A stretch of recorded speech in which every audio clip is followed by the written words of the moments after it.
So let's talk a little bit more about title insurance.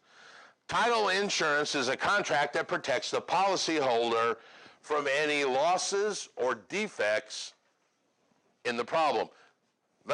There are some similarities and some differences amongst, and I'm going to use this term, regular insurance, like car insurance, health insurance, life insurance. All right. So first of all, most insurance policies protect you from future activities. I'm going to get sick. I'm going to wreck my car. I'm going to go into the hospital. I'm going to die. Title insurance only protects against historical things. Sears put a roof on my house in '82, now they want paid. All right, so title insurance can only protect you against things that have already happened that haven't been satisfied. Because regular insurance happens on future items, you pay the premium monthly. I did not wreck my car this month. I got to pay for next month, and then after that I pay for next month. In title insurance, because what they're protecting you against is historical, you can't change history despite what some people try and do. You only pay the premium one time. You pay it at closing. It's an insurance premium that will pay to protect me or buy this insurance policy that's going to cover things that have already happened. That premium is based on the face value of the property. So $1 million title insurance policy obviously costs more than a $100,000 title policy.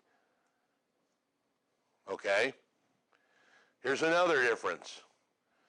Regular, finger quotes, insurance has no cap on losses typically. You buy health insurance, you get sick, they will pay for all that insurance. All right? Whereas title insurance will only pay what they call the face value. You bought a $100,000 policy for your $100,000 house, you cannot make $1 million claim. Most it's going to pay off is $100 grand, and it's going to pay it off to the lender to cover their loan or to the vendor that owes money. All right? So you can never lose more than what you're paying in.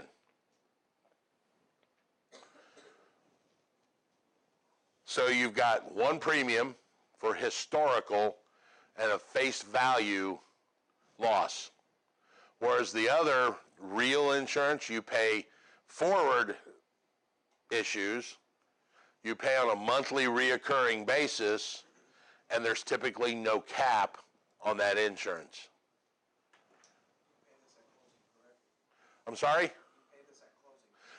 The question is, do you pay it at closing? Yes. It shows up as a fee on your closing as an insurance policy. Now, this title insurance policy actually has two sides to it. There is an owner's policy and there is a lender's policy. Both of these typically protect the buyer because he's the new guy coming in on ownership. But the seller will pay for the owner's policy, which will prove I have the right to sell the property, which is the covenant of cession, and all those things. The buyer typically pays the seller's policy. Don't write that down. Stop. Misspoke. The buyer pays the lender's policy, which protects the financial institution that's lending the money. They want to make sure, I will remove all of the liens, that they get first lien position, and there are no other liens out there. That's the quiet enjoyment. So typically in our purchase agreement, it will say seller to pay owner's policy, buyer to pay lender's policy. So it's kind of two halves to this title insurance policy. I'm sorry, you said seller pays which one? Seller pays the owner's policy, buyer to pay the lender policy.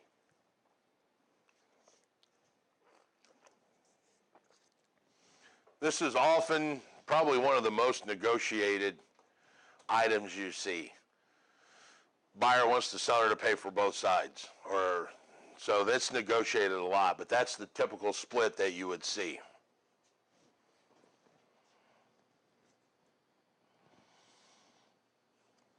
There's also two types of coverage. On the top of page 109 is a cute little chart. So there's the standard coverage, which are defects, forged documents, believe it or not, incompetent grantors. I deal with a lot of those every day. Not legally, but incompetent, but then you can get the extended coverage as well. And its comes from ALTA, A-L-T-A, the American Land Title Association. Does that occur more than the standard? Yeah, it's not much. Typically, that's what most people get. Here's the funny thing. There are so many friggin' different types of policies. In our purchase agreement now, it literally checkbox the mark the checkbox that says, give me the best one available. There's an Alta 92, an Alta 98, there's a 2000, there's a gold, there's all kinds of stuff. And it just depends on what you're buying. Do they actually check marriage records? Do they check what records? Marriage records? Like if somebody is trying to sell their house, but they're separated and not legally divorced, and they're like, oh, I'm single, and they check the single box. Is that like, do they actually check for those things, or can that seller? Yes. Our title representative said yes, they do actually check for that. Now, if they bought it when they're married, it's going to show up in title as they're married. And if you go, because what's going to happen is they're going to show as husband and wife when they took title. It'll say so-and-so as husband and wife. Or a married, yeah. Yeah. So how would the wife or the husband be able to prove that without a title search? What is it like? What are you trying to prove? How would they prove that without a title search? If you and your husband bought the house when you took title 10 years ago. What if they purchased the house? I know that it's the same thing. No, it's not the same thing because you're going to be into separate property now. If they bought the house and now you're married. I mean, if they bought the house without their spouse present, or... It doesn't matter. Spouse still owns it if they were married. And it shows on a public record. So you're saying if Bob bought it without Susan being there and then wants to sell it without Susan being there and no one ever knows that Bob's married to Susan? Right. I don't know. I don't know how that, they do not go out and search marriage records to see if Bob Smith is married. But that's when title insurance would cover... That would be a forged document, right? If Bob said, yes, I'm the only one that owns the house, and he's got Susan at home tied up in the garage, and he signs all the documents, that would be a forged document, in my opinion, because he is doing it with the intent to defraud. That transfer could be undone down the road. If Susan now pops up and goes, I had an interest in that property and I didn't sign, there's a lawsuit coming. So, yeah, I don't know how they check when Bob was, if they're not going to go down to the court and see if Bob was married. If Bob shows up and says, I'm single and lies, and he's got his wife is on vacation, and he buys the house, and then he sells it and says, yeah, I'm not married because she went back on vacation, how anybody would know that? But the buyer would still be insured through the title company, and the title company would go after Bob for fraud. Yes.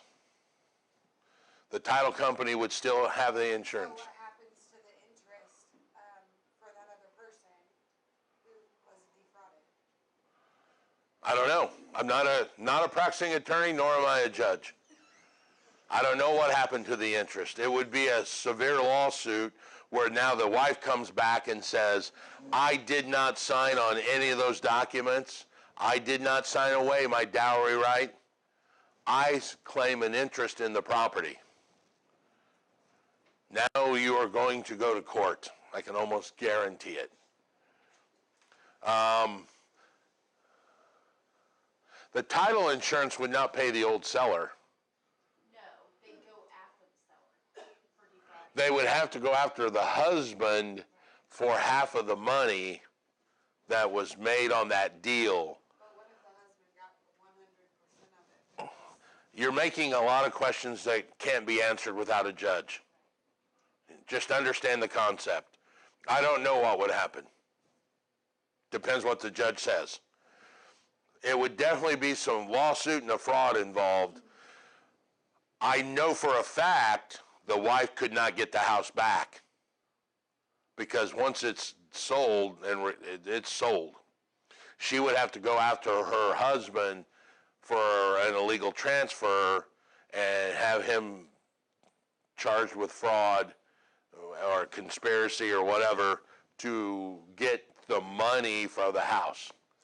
I don't think she can have it undone because the sellers, the new owners, are going to go, that's your side of the table. Long story short, lawyers get rich. Yeah. Long story short. But again, your buyer would still be insured through the title company. Yes, the buyer would still be insured. Is that a theoretical question or it's not or a realistic question? Yeah. Well, dial the hammer. What's his name? Who? Yeah, something. Daryl Isaacs, the hammer. Or get a real hammer and, well, never mind. Yeah, this is being recorded. So there on page 109, they talk about the types of policies, and that's what I said we had the owner's policy. The last thing real quick here I want to talk about, this is a second system. It's called the Tauren System. Indiana doesn't use this. Illinois uses it. The Tauren System is a database registration of real estate. So for example, have any of you ever used your passport as identification? Like you go into a bar and you show, hey, there's my passport. How is that legally acceptable? Because to get that, you had to have a driver's license, right? All right, think of the Tauren system as the same way. If someone says, do you own the property, and you show them the Tauren certificate, that is proof of ownership, because to get the Tauren certificate, you had to have title insurance at some point. So it's the same way. I can show my Visa passport because to get it, I had to have this. Tauren's is the same thing. I can show I own it by showing my Tauren certificate because to get it, I had to have this, which is the title insurance policy. So it's a second way.